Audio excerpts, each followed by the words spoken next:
저는 오늘 오기 전에 교회에서 혼자 기도하면서 하늘에는 영광 하나님께, 땅에는 하나님이 기뻐하시는 사람들 중에 평화로다. 하나님이 누구를 기뻐하실까? 하나님이 기뻐하시는 사람들 중에 평화라고 하셨으니까 하나님이 헤로드 왕을 기뻐하지는 않을 것 아니에요. 빌라도를 기뻐하지 않을 거 아니에요. 그러면 하나님이 누군가를 기뻐하실 텐데 어쩌면 들에 있는 목자들 하나님이 기뻐하실지 모르겠다. 어쩌면 마리아 하나님이 기뻐하실지 모르겠다.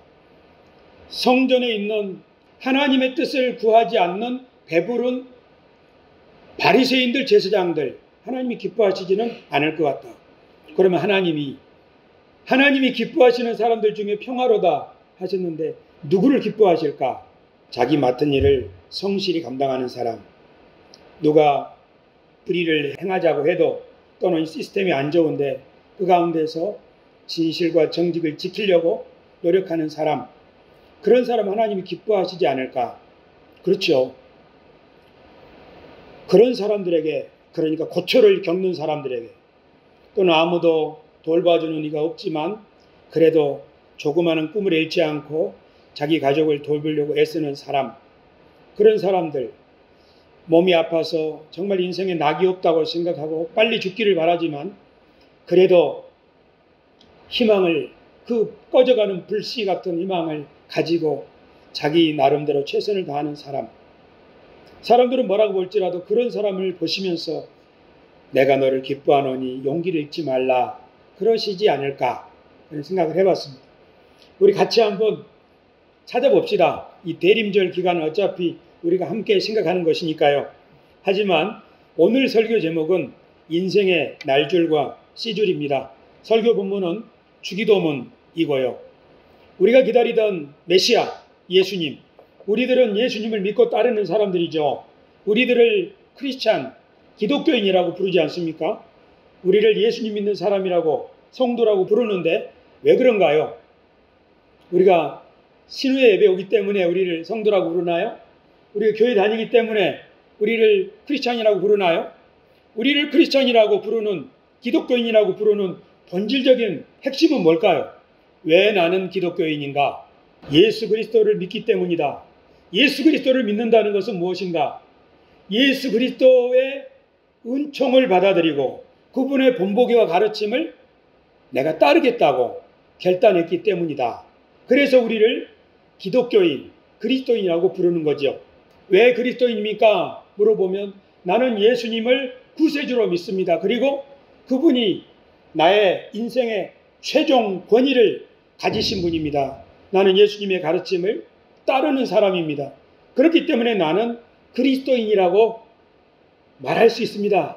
그런데 예수님의 가르침의 핵심은 주기도문 안에 있습니다. 그리고 그 주기도문은 마태복음 5장부터 7장까지 산상수훈, 어떤 사람은 산상보훈이라고 해요. 너무 보배로운 가르침이기 때문에 이 안에 주기도문이 있습니다. 그러니까 주기도문이 어떤 의미인지를 잘 이해하려면 5장부터 7장까지를 찬찬히 읽어보면 주기도문이 어떤 의미겠구나 하고 우리가 더 잘 이해할 수 있는데요. 제가 교회에서 성경을 가르치면서 보니까 하나님의 말씀을 집중적으로 오랫동안 열심히 가르치다 보면 딱 남는 결론이 있어요. 전도사 때는 몰랐어요. 그렇구나. 그래서 저는 제가 믿는 하나님, 제가 전하는 복음, 그 핵심을 이렇게 딱 정리했어요. 하나님이 우리와 함께 하십니다. 하나님이 지금도 일하고 계십니다. 이것이 제가 믿는 하나님의 복음의 핵심 요체입니다. 저는 모든 설교를 이 주제를 말하려고 하고 있습니다. 우리 임마누엘, 하나님이 우리와 함께 하시다. 그리고 하나님이 일하고 계신다. 무슨 일을 하고 계시는가? 우리는 그 일을 어떻게 동참할 수 있는가? 이건 우리의 삶에 대한 이야기거든요.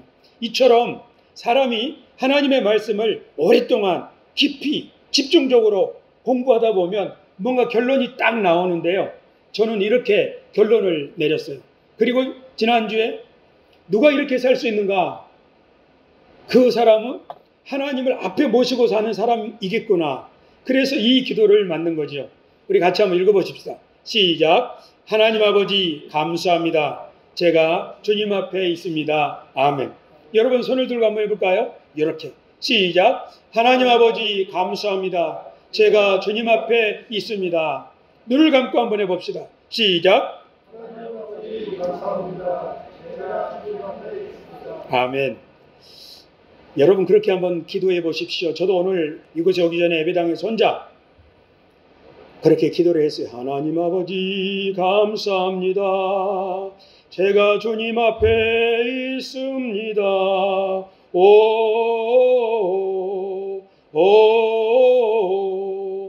여러분은 방금 세수만교회 조혜강 목사가 교회에서 어떻게 기도하는지 실제 기도 모습을 보셨습니다. 저는 순복음교회 목사라서 오랫동안 방언 기도를 했습니다. 그리고 막 소리내서 기도도 하고요. 최근에 한 몇 개월 동안 저는 오 기도를 하고 있습니다. 노래지요. 노래 속에 소원을 아뢰는 거죠. 상관없어요. 왜냐하면 음악을 틀어놓고 하니까. 오늘은 아무도 없길래 음악을 켜지 않고 혼자 그 빈 예배당에서 오 하고 노래를 부르면서 기도를 하는데 나르시시스트예요. 제 목소리에 감동이 되는 거예요. 그래서 말하는 거예요. 하나님, 이 추운 예배당에 제 이 목소리로 가득 채워주십시오. 하나님이 나와 함께 하시는 이 따뜻한 온기가 이곳에 가득하게 해주십시오. 하나님 아버지 감사합니다. 제가 주님 앞에 있습니다. 이 기도는 작은 불씨 같은 기도이지만, 작은 속삭임 같은 기도이지만, 그가 기도를 계속하는 동안에 그의 공간은 점점 밝아지고 그의 공간은 하나님의 임재하시는 그런 느낌으로 충만해질 줄로 저는 믿습니다. 그런 사람들이 하나님의 일에 동참할 수 있다. 그렇게 생각하는데요. 이것이 제 신앙의 결론입니다. 쉬운 50대 중반, 60대 때는 어떤 결론이 나올지 모르겠어요. 하지만 지금은 그래요. 하지만 우리 주 예수 그리스도께서는 그 핵심의 가르침을 어디에 담았다고요? 주기도문에 담았다고요. 주기도문에 이렇게 되어 있죠. 그러므로 너희는 이렇게 기도하라. 하늘에 계신 우리 아버지여. 어제 저희 교회 집사님들하고 카페에서 대화를 하는데 하나님 우리 아버지시라고 했더니 그 집사님이 저는 우리 아버지를 증오해요. 하나님을 우리 아버지라고 할 때 받아들일 수가 없어요. 그래서 아이고 집사님, 하나님 우리 아버지만 되시는 것은 아니고요. 목자가 되시고 반석이 되시고 또 우리의 신랑이 되시고 우리의 빛이 되시고 수많은 하나님에 대한 은유가 있어요. 그렇게 위로를 해드렸습니다만은 하나님이 우리 아버지가 되신다는 것은 우리를 낳았다는 뜻이기도 하고 우리를 지켜준다는 의미이기도 하지요. 그러나 어떤 사람은 하나님을 아버지라고 이해할 때 어려운 면이 있어요. 하지만 그 동일한 말을 한 집사님이 이렇게 말했어요. 당신의 하나님은 어떤 분입니까? 라고 질문했더니 그분이 뭐라고 하는가 하면 제가 생각하는 하나님은 굉장히 캄캄한 밤에 굉장히 큰 빛이었어요. 그리고 제가 그분 앞에 아주 조그만한 빛인데 제가 그분 앞에 쑥 들어가더라고요. 이것이 그분이 만난 하나님의 체험이에요. 우리 모든 사람들은 다양한 성격과 얼굴을 가지고 있기 때문에 다윗은 여호와는 나의 목자라고 고백했다면 우리는 우리 나름대로 신앙 고백이 있는 것 아니겠어요? 아이들 키우면서 만난 하나님의 신앙 고백이 있는 것 아니겠어요? 아멘? 맞아요. 우리 모두는 저마다 이렇게 하나님을 만나죠. 예수님은 우리들에게 하늘에 계신 우리 아버지라고 부르라고 가르쳐 주셨죠. 아버지의 이름이 거룩히 여김을 받으시기를. 여러분 어떤 사람이 매일 매순간 하나님의 이름이 거룩히 여김을 받기를 원합니다. 하나님의 이름이 거룩히 여김을 받기를 원합니다. 이런 기도를 하는 사람이 어떻게 살겠어요? 하나님의 이름이 거룩히 여김을 받지 못할 일이 그 앞에 벌어졌을 때 그 일에 가담하겠어요? 그러지 않죠. 그러니까 예수님의 이 기도, 하나님의 이름이 거룩히 여김을 받으소서, 이렇게 기도하는 사람은 하나님의 이름을 욕되게 하는 일에 참여하지 않고 하나님의 이름을 빛나게 하는 일을 위해서 자기가 살아갈 수 있을 거예요. 그래서 우리 주기도문을 해야 되는 거죠. 오늘 노란 글씨 이 부분을 하려고 준비했습니다. 같이 한번 읽읍시다. 시작. 나라가 임하시오며 뜻이 하늘에서 이루어진 것 같이 땅에서도 이루어지이다. 아멘. 뜻이 하늘에서 이루어진 것, 하나님의 뜻은 하늘에서 이루어집니다. 어떻게 이루어질까요? 하나님의 뜻이 하늘에서 이루어진다는 말이 무슨 뜻일까요? 하나님의 뜻이 하늘에서 이루어진다는 말은 제가 두 가지로 생각해 봤습니다. 하나는 시편에 이런 말씀이 있습니다. 능력이 있어 여호와의 말씀을 행하며 그의 말씀의 소리를 듣는 여호와의 천사들이여 여호와를 송축하라. 그에게 수종들며 그의 뜻을 행하는 모든 천군이여 여호와를 송축하라. 그러니까 하늘의 천군, 천사들은 하나님의 뜻을 귀담아 듣고 말씀을 듣고 뜻을 행하는 사람들이죠. 그래서 하나님이 하늘에서 천군 천사들에게 야, 이 일을 행하라 하면 모든 천군 천사들이 일사불란하게 하나님의 뜻에 따르겠죠. 하늘에서 하나님의 뜻이 이루어진다는 말은 하늘에서는 하나님의 뜻이 완벽하게 그 천사 천군들에 의해서 실현되고 있습니다. 땅은 어떤가요? 땅은 어떤가요? 땅은 그렇지 않아요. 귀 담아 듣는 사람이 있지만 그렇지 않는 사람이 있어요. 듣고도 거절하는 사람이 있어요. 그래서 하나님의 뜻이 하늘에서 이루어진 것처럼 이 말의 첫 번째 의미는 하나님의 뜻을 모든 천군 천사들이 즉각적으로 순종하듯이 이 땅에서도 사람들이 하나님의 뜻을 잘 순종하는 그런 사람들이 되게 하여 주소서. 그렇게 하는 거죠. 만약에 여러분들이 이 세상이 어떠하든지 간에 내가 있는 곳이 어디든지 간에 내가 하나님의 뜻에 순종하고 있다면 하나님의 뜻은 하늘에서와 같이 그 자리에서 이루어지고 있다는 사실을 믿으시기를 바랍니다. 세상은 어떠하든지 말이에요. 두 번째 의미는 사도행전에서 사도 바울이 본 환상인데요. 사도 바울이 아그리빠 왕에게 말합니다.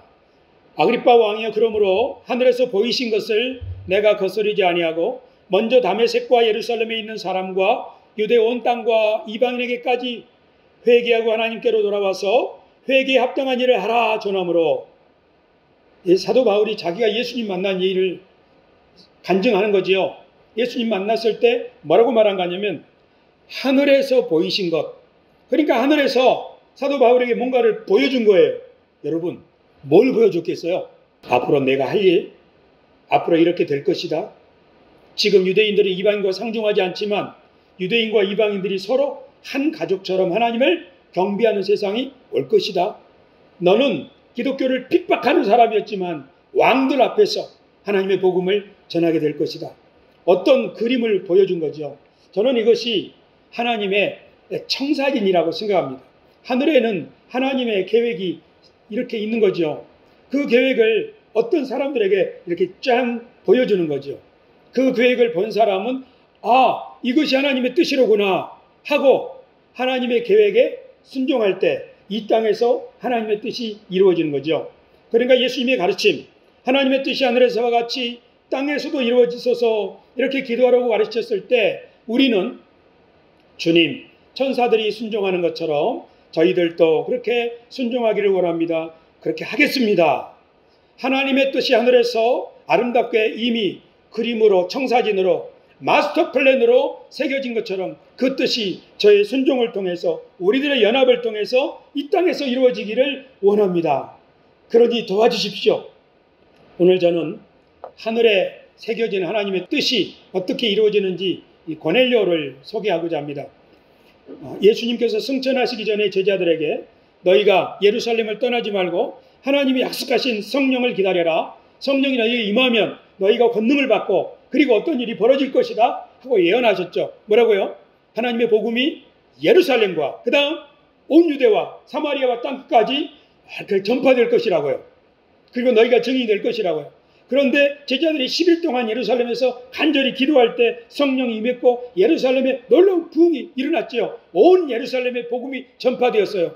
그러면 이 복음이 예루살렘에는 충만한데 어떻게 온 유대로 퍼졌죠?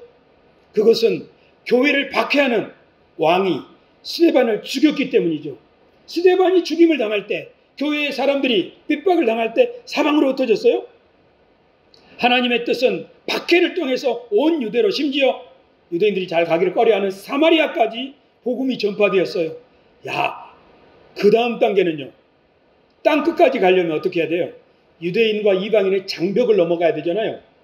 유대인들은 이방인들을 만나기 꺼려하죠. 지금 유대인들이 이슬람 사람들과 만나기 꺼려하는 것도 이상할 거예요. 굉장히 큰 장벽이에요. 이 장벽을 허물어서 하나님의 뜻이 펼쳐지게 하기 위해서 하나님께서는 유대교에 전도받아서 입교한 사람, 유대교에 입교한 사람 로마인 장교 백부장에게 그가 기도할 때, 그가 구제를 베풀 때 그에게 말씀하셨어요. 천사를 통해서. 너는 지금 요바에 있는 베드로를 청해서 하나님의 말씀을 들어라. 그랬더니 하나님의 뜻이, 하늘에서 펼쳐진 하나님의 뜻 일부가 백부장에게 전달되니까 이 백부장이 하나님이 나에게 베드로를 청하라는구나 하고 자기 집에 하인 2사람을 보냈습니다. 거리는 30마일, 제가 계산해 보니까 성동구청에서 강화도, 성동구청에서 오산까지의 거리입니다. 2사람의 종이 하루하고 그 다음 날 오전에 정오에 도착을 했어요. 그 정오쯤에 베드로는 요바에서 기도하고 있었습니다. 근데 이 베드로에게 하나님이 야, 너는 이방인의 집으로 가라 그렇게 말씀하지 아니하시고 환상을 보여주셨어요. 그것은 보자기에 짐승들이 있는데 보니까 그 짐승들은 율법에서는 먹으면 안 된다고 하는 짐승들이에요. 그런데 음성이 들리기를 잡아먹으라 그러는 거죠. 베드로가 그 음성에 대해서 no, 저는 부정한 음식을 먹지 않습니다. 그런데 하나님이 깨끗하게 하신 것을 내가 더럽다고 하느냐, 이런 음성이 3번 들렸어요. 그리고 나서 고넬료로부터 온 사람들이 도착한 거예요. 성령의 음성이 들리기를 묻지 말고 따라가라. 베드로는 이 환상을 이상하게 생각하면서 이방인의 집에 갔지요. 가서 복음을 전했더니 그 집 사람들이 다 준비되어 있는 거예요. 고넬료가 세례받고 그 집에 있는 식솔들도 전부 다 세례를 받은 거죠. 그뿐만 아니라 베드로가 거기서 설교할 때 하나님의 성령이 그 사람들에게 임하는 것을 베드로가 본 거예요. 세상에 자기들이 예루살렘에서 성령이 임하는 경험을 했잖아요. 제자들이 말이에요. 근데 이 성령이 이방인들에게도 임하는 거예요. 그래서 베드로가 굉장히 크게 깨달았는데 그것은 하나님이 우리 유대인들만의 하나님이 아니라 이방인들에게도 거룩한 성령을 주시는구나. 이 사건을 통해서 베드로는 나중에 하나님의 복음이 이방인들에게 전파되는데 그 문을 활짝 여는 사람이 되었습니다. 베드로와 고넬료는 기도하는 사람이었죠. 지난주에 저는 여러분과 함께 이 말씀을 암송하자고 제안을 했는데 이제 진짜로 한번 암송을 하십시다. 같이 한번 읽읍시다. 시작. 내가 여호와를 항상 내 앞에 모심이여 그가 나의 오른쪽에 계심으로 내가 흔들리지 아니하리로다. 아멘. 이것은 구약 시편의 기자의 고백입니다. 구약 성도들은 내가 하나님의 항상 앞에 모심이여 그렇게 고백했죠. 그런데 고넬료는 이렇게 말했어요. 내가 곧 당신 베드로에게 사람을 보내었는데 오셨으니 잘하였나이다. 이제 우리는 주께서 당신에게 명하신 모든 것을 듣고자 하여 다 하나님 앞에 있나이다. 여러분 고넬료의 말을 들어보십시오. 이 사람이 뭐라고 말합니까? 지금 우리가 하나님 앞에 있습니다. 그렇게 말하잖아요. 하나님의 뜻이 어떻게 이루어지는가? 누구를 통해서 이루어지는가? 지금 하나님 앞에 있다고 고백하는 사람, 그렇게 기도하는 사람들의 순종을 통해서 하나님의 뜻이 이루어지는 줄로 믿습니다. 하나님의 마스터 플랜은 하늘에 새겨져 있습니다. 그건 날줄과 같습니다. 하늘에는 선명합니다. 그러나 아직 이 땅에는 실현되지 않습니다. 그러나 이 땅에 그 하나님의 마스터 플랜을 본 사람이 믿음을 순종해서 씨줄이 되어서 글이 들어가면, 베드로가 순종하면, 고넬료가 순종하면 저 48km 떨어진 곳에 있는 사람들이 서로 만나가지고 하나님의 뜻을 이루잖아요. 저는 저 신내동에서 왔어요. 여러분들 우리 각자가 우리 양평에서 오신 장로님도 계시고요. 우리들은 다 각자 떨어져 있어요. 하지만 이곳에 모였어요. 이 순간은 하나님의 뜻이 이루어지는 놀라운 시간이에요. 하지만 우리가 이곳에서 깨달은 말씀을 가지고 우리 삶의 현장에 나가면 그곳에서 또 우리는 베드로가 고넬료를 만난 것처럼 고넬료가 베드로를 만난 것처럼 또 누군가가 하나님께 순종하는 그 사람을 만날 거예요. 그리고 그 사람들과 우리가 함께 하나님의 경륜에 동참하게 되는데 이것이 인생이 아닐까?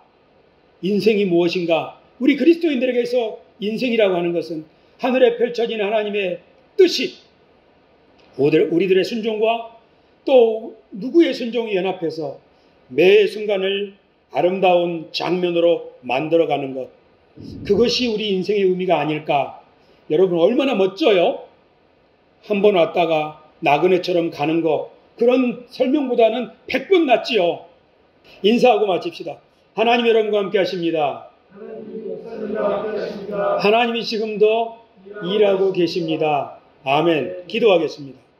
존귀하신 주님, 하늘의 영롱한 하나님의 뜻을 이 땅에 펼치시려 우리 주 예수 그리스도께서 오셨고 주님이 하나님의 뜻에 완벽하게 순종하시어 그 아름다운 하나님의 날줄의 씨줄로서 순종 성취하셨으니 우리들도 그리스도 예수를 본받아 하나님의 뜻에 순종하려고 이 자리에 모였습니다. 우리들의 연합과 함께함이 아름다운 일들을 이루게 하여 주옵시고 우리가 이 시간 여기서 떠나 우리의 삶으로 나아갈 때 그곳에서 또한 하나님의 뜻이 펼쳐질 수 있도록 우리들에게 복을 내려주시고 우리가 만나는 그 사람에게 복을 내려주셔서 오 주여 성동구에 하나님의 뜻이 펼쳐져 더 풍성한 세상, 더 공정한 세상, 더불어 행복한 세상, 이 아름다운 성동구를 이룰 수 있도록 복을 내려 주시옵소서.